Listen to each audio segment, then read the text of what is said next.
ಈ ವರ್ಷ ಏನಪ್ಪಾ ಅಂತಂದ್ರೆ ಒಬ್ಬರ ವಿಶೇಷ ಶಿಕ್ಷಕಿಯರು ನಮ್ಮ ಶಾಲೆಯಲ್ಲಿ ಸುಮಾರು 22 ವರ್ಷದಿಂದ ಕಾರ್ಯನಿರ್ವಹಿಸ್ತಿರುವಂಥ ವಿಶೇಷ ಶಿಕ್ಷಕಿಯರಿದ್ದಾರೆ.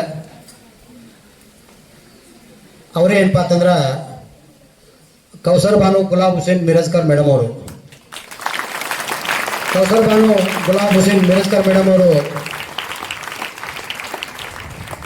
ವೇದಿಕೆಗೆ ಬರಬೇಕು. ನಾವು ಪ್ರತಿ ವರ್ಷ ಈ ಶಿಕ್ಷಕರ ಸಮಾರಂಭವನ್ನು ನಾವು ಮಾಡ್ತಾ ಇರೋದನ್ನು ಮನಗಂಡಂತ ಕೆಲವು ಅವರ ಶಿಷ್ಯರು ಅವ್ರು ಏನು ಮಾಡಿದಾರಪ್ಪ ಅಂತಂದ್ರೆ ಇವ್ರ ಸಲುವಾಗಿ ಒಂದು ಸಂದೇಶ ಕಳಿಸಿ ಅವರೇ ವಿಶಿಷ್ಟ ರೀತಿಯಲ್ಲಿ ಅವ್ರನ್ನ ಸನ್ಮಾನ ಗೈಯಕ ನಮ್ಮನ್ನ ಕೇಳ್ಕೊಂಡಿದ್ದಾರೆ ಅವರು.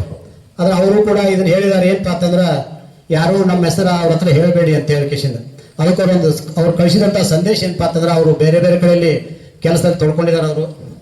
ಅವರು ಇದು ಮಾಡಿದ್ದಾರೆ, forever grateful to our guiding light ಅಂತೇಳಿ, to our golden teacher in all our years at this school one thing has always remained constant, your unwavering love, dedication and passion for teaching. You have touched our lives in such a way that even words cannot fulfill it.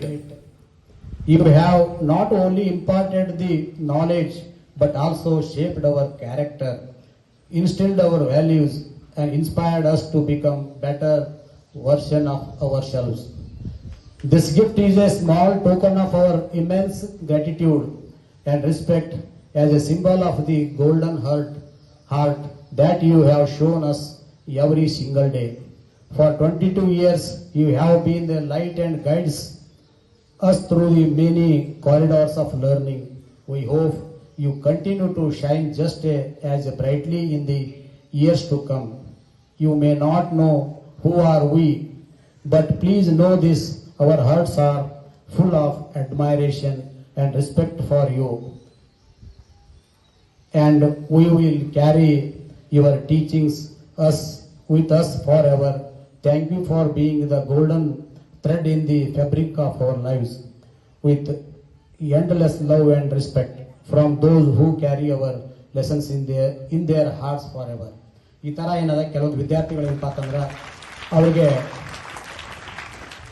ಹೆಚ್ಚು ಕಡಿಮೆ ನಿನ್ನೆ ಕಾಣುತ್ತ ಬಹುಶಃ ಆ Malabar gold ಶಾಪಿಗೆ ಹೋಗಿ ಅಲ್ಲಿಂದ ಅವ್ರ ಸಲುವಾಗಿ ಏನಪ್ಪ ಅಂದ್ರೆ ಬಂಗಾರದ ಒಂದು ಅದು ಎಷ್ಟೋ ದಿನ ಆದ್ರೂ ನೋಡಿಲ್ಲ, ಆ ಒಂದು ಬಂಗಾರ ಏನಪ್ಪಾ ಅಂತಂದ್ರೆ ಅವ್ರ ಗುರುಗಳಿಗೆ ಮುಟ್ಟಿಸ್ಬೇಕಂತೇಳಿ ಅವ್ರಿಗೆ ಇದರಲ್ಲಿ ಹೇಳಿದ್ದಾರೆ.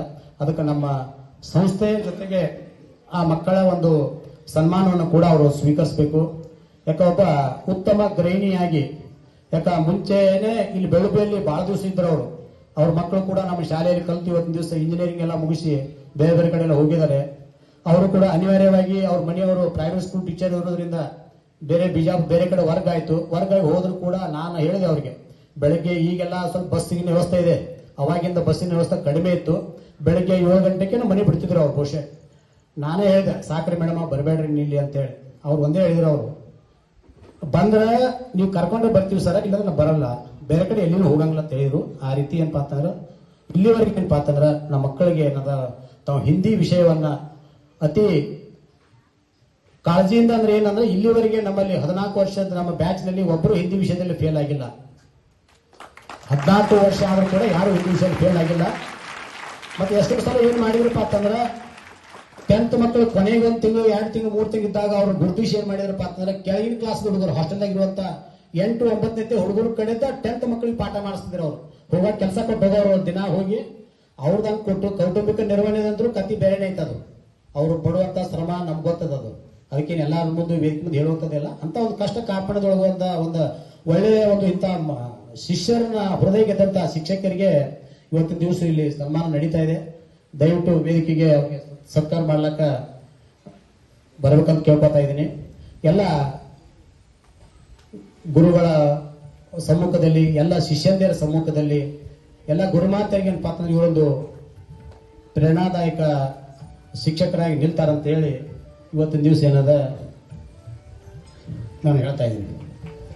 ಯಾಕಂದ್ರೆ ಕುಟುಂಬ ನಿರ್ವಹಣೆ ಮಾಡಿ ಒಂದು ಸಂಸ್ಥೆಯಲ್ಲಿ, ಖಾಸಗಿ ಸಂಸ್ಥೆಯಲ್ಲಿ 22 ವರ್ಷಗಟ್ಟಲೆ ಕೆಲಸ ಮಾಡೋದಂದ್ರೆ ಸುಮಾರು ಕೆಲಸ ಅಲ್ಲದು. ಅದು ಏನಪ್ಪ ಅಂದ್ರೆ ಇಲ್ಲಿಂದಲ್ಲ, ಬಿಜಾಪುರದಿಂದ ಮನೆ ಮಾಡಿ ತಮ್ಮ 3 ಮಕ್ಕಳನ್ನ ಸಾಕಿ ಸಲುವಿ ಅಲ್ಲಿಂದ ಇಲ್ಲಿಗೆ ಬಂದು ಏನಪ್ಪಾ ಅಂತಂದ್ರ ತಮ್ಮ ಕುಟುಂಬದ ಪರಿಸ್ಥಿತಿ ಅಷ್ಟು ಸರಿ ಇಲ್ಲ ಅಂದ್ರೂ ಕೂಡ ಅವ್ರು ತಮ್ಮ ಮನೆ ಪಕ್ಕಕ್ಕೆ ಒಂದು ರವೀಂದ್ರನಾಥ್ ಶಾಲೆ ಇತ್ತು, ಅವರು ರವೀಂದ್ರನಾಥ್ ಟ್ಯಾಗೋರ್ ಶಾಲೆ. ಅಲ್ಲಿ ತಮ್ಮ ಮಕ್ಕಳು ಇಲ್ಲಿಂದ ಹೋಗಿ ಅನಿವಾರ್ಯ ಅಲ್ಲಿ ಹಾಕಿದ್ರು ಕರೆ ಅವ್ರು ಅಲ್ಲಿ ಕೆಲಸಕ್ಕೆ ಹೋಗ್ಲಿಲ್ಲ. ಅವ್ರು ಬಾ ಅಂತಂದ್ರೆ ಅಲ್ಲಿ ಹೋಗ್ಲಿಲ್ಲ. ಇಲ್ಲಿ ನಮ್ಮ ಶಾಲೆಗೆ ಬಂದು ಇಲ್ಲಿ ಇವತ್ತಿನ ತನಕ ಏನಪ್ಪಾ ಅಂದ್ರೆ ತಾವು ಕಾರ್ಯನಿರ್ವಹಿಸ್ತಾ ಇದ್ದಾರೆ. ಅದಕ್ಕೇನಪ್ಪಾ ಅಂತಂದ್ರೆ ನಾವು ನಿಜವಾಗಿ ಧನ್ಯ, ನಮ್ಮ ಮಕ್ಕಳು ಕೂಡ ಧನ್ಯ. ಅದಕ್ಕೇನಪ್ಪಾ ಅಂತಂದ್ರೆ ಜೋರಾದ ಇನ್ನೊಮ್ಮೆ ಚಪ್ಪಾಳೆ ಮೂಲಕ ಗುರುಮಾತನ್ನ ಸನ್ಮಾನಿಸಬೇಕು. ಅದಕ್ಕೆ ಸನ್ಮಾನ ಸ್ವೀಕರಿಸಿದಂಥ ಗುರುಮಾತರಿಗೆ ಮತ್ತೊಮ್ಮೆ ಅನಂತ ಧನ್ಯವಾದಗಳು.